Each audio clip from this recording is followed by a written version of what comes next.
안녕하세요. 와부초 친구들, 와쌤이에요. 어제 추석 산차림 만들기는 잘 만들었나요? 오늘은 어제 우리가 만들었던 음식의 재료들이 열매를 맺기까지의 과정을 알아보도록 하겠습니다. 가을채 110쪽을 펴주세요. 형균의 가족이 무엇을 하고 있는지 그림을 살펴볼까요? 추석날 아침 차례를 지내고 모두 둘러앉아 음식을 맛있게 먹습니다. 냠냠냠 찹찹찹 오도독 오도독. 친척들과 모여서 먹으니까 더 맛있어요. 할머니께서 말려놓으신 고사리, 큰아버지께서 오래 추수하신 햅쌀, 큰어머니께서 정성껏 키우신 고추. 내가 딴 밤은 송편에 들어있네. 현규의 볼은 다람쥐 볼처럼 그득그득. 네, 현규가 산에 가서 밤을 따왔나 보네요. 그림을 보니까 식탁에 놓여져 있는 음식이 엄청 많아요. 한번 볼까요? 생선도 있고요. 우리가 어제 배웠던 선생님이 소개했던 전도 있어요. 그 다음에 잡채, 그 다음에 고기, 그 외에 이제 농사지어서 햅쌀밥을 먹고 있네요. 큰아버지께서 올해 추수하신 햅쌀이라고 하네요. 여러분들도 추석이 되면 가족과 친척들이 함께 모여서 이렇게 많은 음식을 나누어 먹는데요. 이 음식들은 어떻게 자라서 우리 식탁에 오는지 알아볼까요? 가을 열매가 우리의 식탁까지 어떻게 오는지 그 과정을 알아보도록 하겠습니다. 오늘 날짜의 학습꾸러미와 색연필, 가위, 풀을 준비해 주세요. 색연필 색깔은 빨강, 갈색, 노랑, 초록색이 필요해요.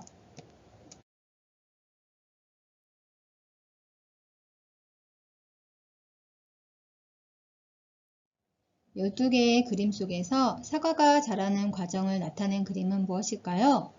먼저 열매가 생기려면 꽃이 펴야겠죠? 꽃그림 두 가지 중에 사과꽃은 오른쪽 아래에 하얀색 꽃이 바로 사과꽃이랍니다.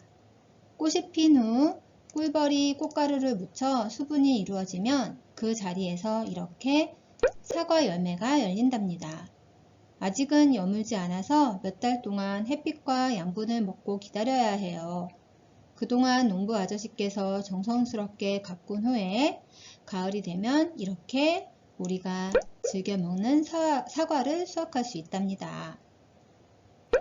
사과는 빨간색으로 색연필로 표시해 주세요. 밤꽃은 우리가 생각하는 꽃 모양과는 조금 생김새가 달라요. 길쭉하게 강아지풀 모양처럼 생겼답니다. 봄에 비가 온 후에 땅바닥에 빗물과 함께 노란 가루가 섞여 있는 걸 본 적이 있나요? 그 노란 가루는 밤꽃과 소나무 꽃가루라고 하네요. 밤도 열매이기 때문에 열매를 맺기 전 꽃을 피운답니다. 꽃이 진 후에 그 자리에 이렇게 밤송이가 열리고요.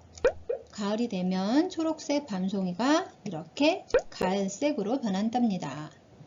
밤송이 안에 껍질을 조심스럽게 까보면 맛있는 밤이 여러 개 들어있어요. 자, 밤 그림은 갈색으로 표시해 주세요.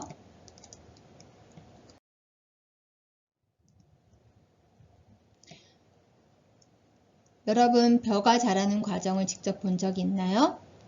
가족과 함께 여행을 가다가 바깥 시골 풍경을 한번 본 적이 있을 거예요. 초록색 들판에 기다란 풀잎이 잔뜩 심어져 있는 것을 봤다면 그것이 바로 벼입니다. 벼는 싹을 모판에 심어 새싹을 키운 다음 논에 그 새싹을 심어 놓는데 그것을 모내기라고 해요. 모내기한 벼가 몇 달 동안 무럭무럭 자라다가 꽃을 피우고 그 자리에 벼 이삭이 맺히게 된답니다. 가을이 되면 벼 이삭이 여물어 노랗게 변하는데요. 이것을 수확해서 껍질을 벗기면 쌀이 된답니다. 자, 벼는 노란색으로 표시해 주세요. 1학기 때 우리 친구들 무 새싹 키워본 경험이 있어서 아마 처음 사진은 잘 찾을 거예요. 무 새싹은 어떤 모습일까요? 네, 1번 그림입니다. 이 새싹이 자라서 보라색 무꽃이 피고 열매를 맺게 되는데, 열매는 조금 전에 밤이나 사과처럼 나뭇가지에 달리는 것과 달리 무는 이렇게 땅 속에 열매를 맺습니다.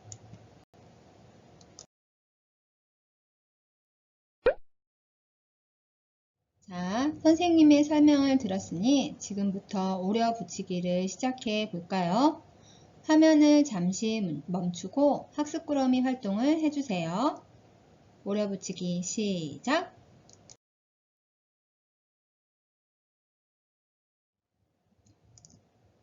정답을 공개하겠습니다. 자, 하얀색 사과꽃이 핀 후에 초록색 사과 열매가 열리고요. 이것이 어물어서 우리가 먹게 되는 빨간 사과를 맺게 됩니다. 밤꽃은 강아지뿔처럼 길쭉하게 생겼다고 했죠? 그 밤꽃이 핀 후에 초록색 밤송이가 열리고, 이 밤송이가 갈색으로 변하게 되면 그 속에 밤이 들어있어요. 벼는 처음에 선생님이 이렇게 새싹을 심어 놓는 것을 모내기라고 했죠? 모내기를 한 벼가 무럭무럭 자라서 꽃이 핀 다음 그 자리에 벼 이삭이 노랗게 익으면 우리가 즐겨 먹는 하얀 쌀밥이 됩니다. 무싹은 아마 우리 친구들이 그때 1학기 때 심어봐서 알 거예요. 이렇게 새싹이 콩나물처럼 새싹이 나오고요. 무럭무럭 자라서 보라색 꽃을 핍니다. 밤과 사과하고는 다르게 우리 이 무는 요 뿌리 열매를 먹게 돼요. 선생님이 준비한 동영상을 보고 우리 다시 공부해 보도록 합시다.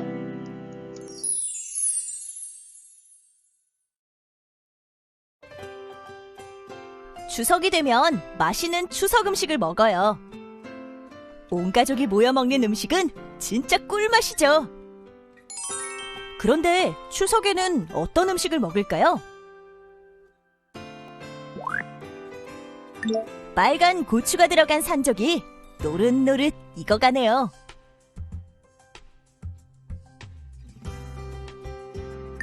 산적뿐만 아니라 고구마, 무 등 가을에 추수한 것들로 부친 전들도 정말 맛있어요. 이건 할머니께서 말려놓으신 고사리 나물인데요. 양념에 무쳐 먹으면 쌉싸름한 맛이 매력적이에요. 알록달록 예쁜 색을 뽐내는 송편. 송편 안엔 제가 딴 밤이 쏙 들어가 있죠. 이 밥은 큰아버지께서 추수하신 햅쌀로 지었는데요. 고생하신 큰아버지를 생각하며 감사히 먹어야겠어요. 추석이면 먹을 수 있는 음식들 참 풍성하네요.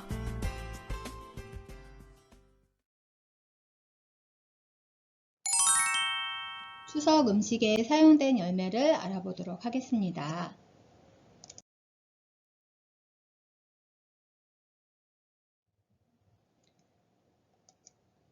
우리가 좋아하는 달콤한 마탕. 어떤 열매를 사용하는 것일까요? 네, 고구마지요. 무처럼 뿌리 열매를 먹는 거예요. 고구마라고 이렇게 글자를 써주세요.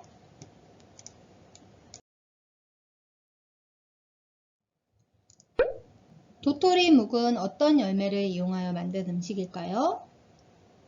이름에 벌써 힌트가 들어있네요. 네, 도토리랍니다. 이 도토리를 곱게 빻아서 가루를 만든 다음 물과 함께 반죽을 써서 굳히면 도토리 묵이 된답니다.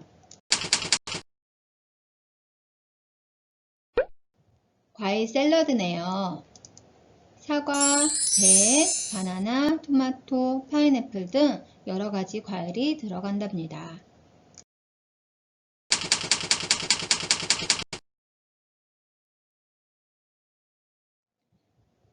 잡곡밥은 어떤 열매가 들어가 있는 걸까요? 쌀 외에 콩이나 기장, 수수 같은 잡곡들이 들어간답니다. 예쁘게 글씨를 써주세요. 소고기 묵국에 들어가는 열매는 무엇이 있을까요? 음식 이름에서 알 수 있듯이 무가 들어간답니다. 예쁘게 글씨를 써주세요. 가을이 되면 이렇게 많은 열매들이 우리 식탁에 찾아온답니다.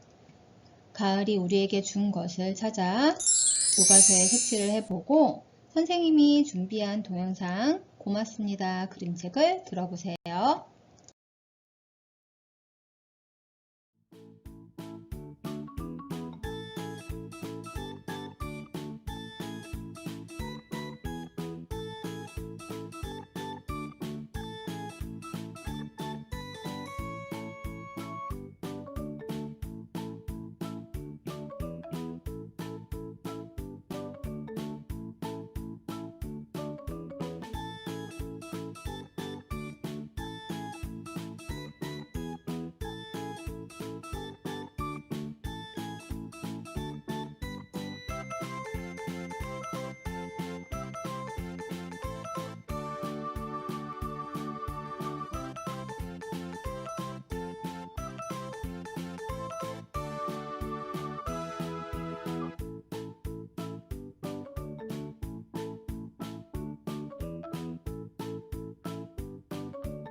고맙습니다. 잘 먹겠습니다. 엄마, 고맙습니다. 나야 깎기만 했는걸. 맛있는 사과를 사오신 아빠가 고맙지. 아빠, 고맙습니다. 나야 사기만 했는걸. 맛있는 사과를 골라주신 과일 가게 아주머니가 고맙지. 아줌마, 고맙습니다. 나야 팔기만 했는걸. 맛있는 사과를 실어다 준 트럭 아저씨가 고맙지. 아저씨, 고맙습니다. 나야 실어 나르기만 했는걸. 맛있는 사과를 길러주신 농부 할아버지가 고맙지. 할아버지, 고맙습니다. 나야 돌봐주기만 했는걸. 맛있는 열매를 맺어준 사과나무가 고맙지. 사과나무야, 고마워. 맛있는 열매를 맺어줘서. 나야 무럭무럭 자라기만 했는걸. 맛있는 열매를 맺을 수 있게 도와준 흙이랑 해, 비, 바람이 고맙지. 흙이랑 해랑 비랑 바람이랑 사과나무야, 모두 고마워. 농부 할아버지, 트럭 아저씨, 과일 가게 아줌마, 아빠, 엄마, 모두 고맙습니다. 열매가 자라도록 도와준 해, 땅, 바람, 비, 수확한 곡식과 과일을 준 가을, 봄, 여름, 가을 동안 잘 자라준 열매, 곡식과 열매를 열심히 키워준 농부. 이렇게 우리가 먹는 음식들은 많은 정성이 필요하답니다. 감사한 마음으로 맞이하는 풍요로운 추석, 가족들과 함께 한가위 보름달처럼 둥글고 넉넉한 추석 연휴 보내세요. 와쌤도 추석 잘 지내고 올게요. 그럼 여기서 마치겠습니다. 안녕!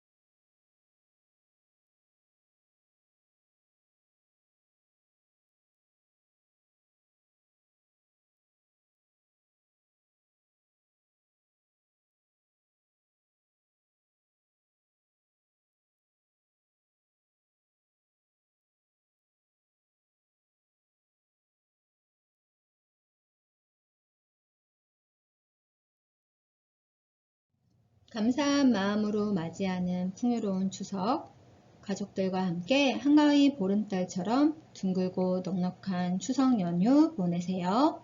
와쌤도 추석 잘 지내고 올게요. 그럼 여기서 마치겠습니다. 안녕!